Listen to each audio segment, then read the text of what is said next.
bien, y nos metemos un poco en otros ámbitos de la actualidad. ¿Será posible, digo yo, que tengamos un ministro virtual? A lo mejor, ¿no? Un ministro virtual no estaría mal. Digo, porque vamos a hablar de algo que tiene que ver con la actualidad, con la tecnología, con la revolución de la comunicación interpersonal. Usted, señor Matías Moreno, ¿sabe lo que es el metaverso? Y no le hablo de los diálogos que tiene usted con los políticos, que son otros versos, y que generalmente usted dice meten verso a lo loco, sino el metaverso, que es en realidad, bueno, un entorno virtual, ¿no? Que nos permite interactuar, intercambiar experiencias, y que cambia indudablemente todo lo que tiene que ver con el código actual de la comunicación interpersonal. A mí me gusta hablar con los que saben, y John Zweig es autor y divulgador tecnológico, y seguramente me va a poder desasnar un poquito en esto que quiero conocer, que es el metaverso, y qué es lo que puede implicar, no sé, tener un avatar de locutor que venga acá a hacer el programa. Joan, ¿cómo te va? Buen domingo, ¿cómo anda?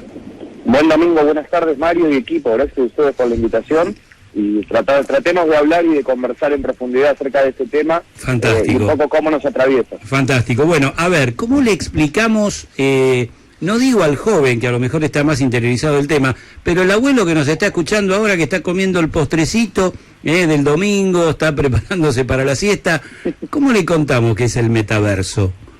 A ver, desde mi punto de vista, el metaverso es la propuesta de los grandes grupos tecnológicos de que la virtualidad, de que lo que hoy en día pasa en nuestros teléfonos, en nuestras computadoras, en nuestras tablets, pase a un entorno más inmersivo, entre comillas, ¿no? Que apele a más estímulos. Es un concepto hasta casi filosófico, que el año pasado, cuando Facebook cambia de nombre a Meta, de alguna forma volvió a dar mucho que hablar en ese sentido, pero también no es algo muy lejano a la realidad, ¿no? Un poco lo que conversamos al principio. Sí. ¿Cuántas segundas identidades hoy en día tenemos en redes sociales?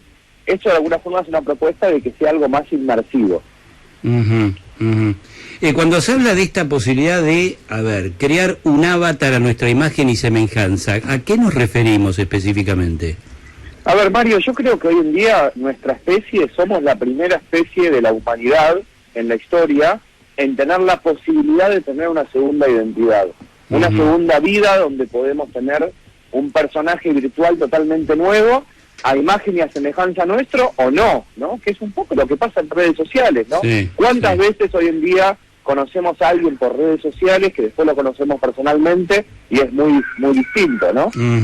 Lo que pasa es que hoy en día, producto de la tecnología y la cuestión de las redes sociales, podemos crear una versión de nosotros estratégicamente pensada, fabricada, atractiva, inteligente, moderna, y un recorte totalmente como lo querramos tener. Esta propuesta de alguna forma del metaverso, atravesada por la realidad virtual principalmente, que es una tecnología que nos permite, imaginémonos que pudiéramos tener una especie de casco mágico que nos pueda transportar a un tiempo, a un espacio determinado. Que hoy en día con el teléfono celular es un poco lo que nos termina pasando, ¿no? Claro. Podemos hoy en día, las potencialidades son muy grandes. Ahora bien, esta propuesta apela a más estímulos. Matías. Sí, Joan, ¿cómo estás? Quería saber cuál es tu visión de cómo va a impactar el metaverso en las campañas políticas, o si puede impactar en la política. Entiendo que ya hay casos de algunos políticos en el exterior que lo han experimentado. De hecho, recuerdo en 2017, creo que Randazzo hizo como un acto virtual o con un holograma, que en ese momento fue muy comentado acá en la política local.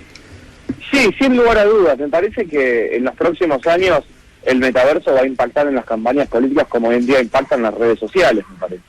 Hoy en día pensar una campaña política o pensar una campaña de propaganda sin redes sociales hoy en día, en 2022, es casi algo que no podemos imaginar, ¿no? Inimaginable. Entonces, me parece que este grupo de tecnologías de alguna forma lo que hace es empezar a reconfigurar la forma en las cuales producimos y generamos contenido. Eso me parece que es lo más interesante. Reconfigura la forma en las cuales producimos y consumimos contenido.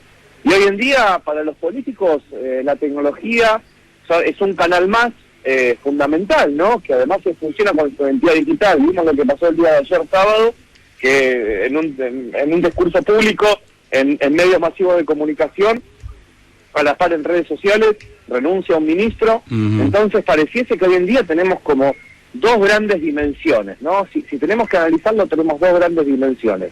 Una identidad de la Tierra, ¿no? Con las fronteras geopolíticas, que hoy en día la controlan básicamente los estados, que controlan por nuestro cuerpo, las fronteras geopolíticas, y una dimensión virtual, que esa dimensión virtual básicamente la controlan 5 o 6 grandes grupos tecnológicos, ¿no? Y hablamos en los últimos meses también mismo de la compra de Elon Musk a Twitter. Entonces, pareciese que hoy en día tenemos dos grandes dimensiones. Este tipo de tecnologías lo que hace es, de alguna forma, seguir exacerbando la fusión de ambas dimensiones. Y me imagino esto cómo va a influir en el campo de la publicidad, que también ya se va notando, ¿no, Joan? Sin lugar a dudas. A ver, me parece que los campos de aplicación de cualquier tecnología emergente son muy grandes, es decir, no va a impactar solamente en los videojuegos, como se piensa habitualmente, la realidad virtual, va a impactar una gran cantidad de áreas de aplicación. Me parece que otra vez, lo que terminó pasando es que para entrar en la realidad virtual antes, uno necesitaba una computadora muy potente, muchos recursos, muchas placas de video, y cada vez más la tecnología lo hace más posible. Es decir, se está como sociabilizando la realidad virtual. A ver, a mí también lo que me preocupa de una perspectiva quizás más sociológica, yo trabajo mucho en el impacto social de estos temas, es, Mario, si hoy en día la tecnología actual, con los dispositivos que hoy en día tenemos en nuestros bolsillos o en nuestras manos, nos generan esa especie de adicción permanente, ¿no? Esa especie de dependencia tan grande, básicamente con un nivel de estímulos en una pantalla con límites físicos. ¿Qué va a pasar en las próximas generaciones cuando este tipo de estímulos sean mucho más inmersivos, ¿no? Sea mucho más... es decir, hay muchas teorías al respecto. Yo trato de no ser catastrófico, ¿no? Porque hoy parece que la tecnología tiene como dos grandes religiones. Estamos viendo una etapa o de plena resistencia o de plena fascinación, me parece. Y con el metaverso pasa un poco eso. Entonces, sí, se completa, que después tengo otra pregunta. No, y me parece que hoy en día no tenemos que caer en esos extremos, el primer puerto que tenemos que pasar es no caer en esos extremos, porque los extremos nos permiten dudar. Tenemos que empezar a entender cómo aplicar esta tecnología de forma crítica, otra vez sin caer en estas dos grandes religiones que hoy en día tiene. Totalmente, y creo que el otro gran avance, bueno, ya lo hemos aplicado en medio de toda esta pandemia, ¿no? Lo que tiene que ver con la educación por Zoom, por redes. Creo que sería un avance importantísimo lo que podría ser esta aplicación en el ámbito de la educación.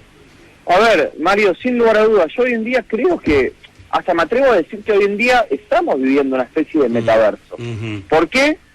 Por la cantidad de tiempo que pasamos atravesados en pantalla, por el trabajo remoto, por la educación remota, por los vínculos hoy en día mediados por pantallas, ¿no? Permanentes, vínculos de todo tipo, familiares, sociales.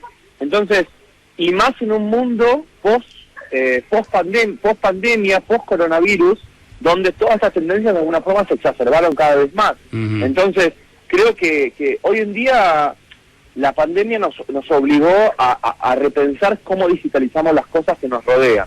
Entonces creo que en un mundo post-COVID, de alguna forma estas cosas se exacerban aún más.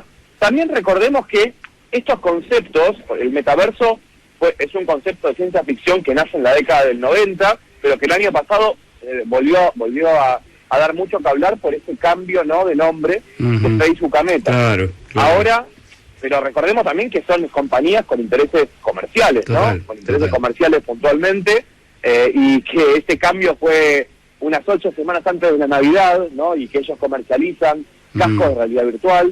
Entonces, todo tiene un costado, no hay que ser tan lineales en el análisis. Me parece que no hay que ser tan lineales en el análisis. Lo mismo pasa, yo estas últimas semanas quizás lo más conversado fue la corrección, la mega corrección de las cripto, ¿no? Que también fue algo que se habló muchísimo, después de los récords históricos del año pasado, como las gran correcciones que tuvieron. Y a ver, y eso también nos demuestra una vez más que las cosas no son fenómenos aislados, que las cosas, que el contexto macroeconómico mundial, lo macrofinanciero a nivel mundial, está en crisis, esto va a impactar en todas las dimensiones. Está clarísimo. Entonces, me parece que tenemos que es una enseñanza que nos demuestra que las cosas hoy en día se vinculan. El metaverso y la explicación que nos ha dado un especialista que es divulgador de tecnologías emergentes, Joan Zweig, que tuvo la gentileza de atendernos en este domingo. Joan, buena semana, un abrazo enorme, muchas gracias. Un abrazo enorme y a disposición para ampliar temas cuando necesitan. Chao, Abrazo. gracias.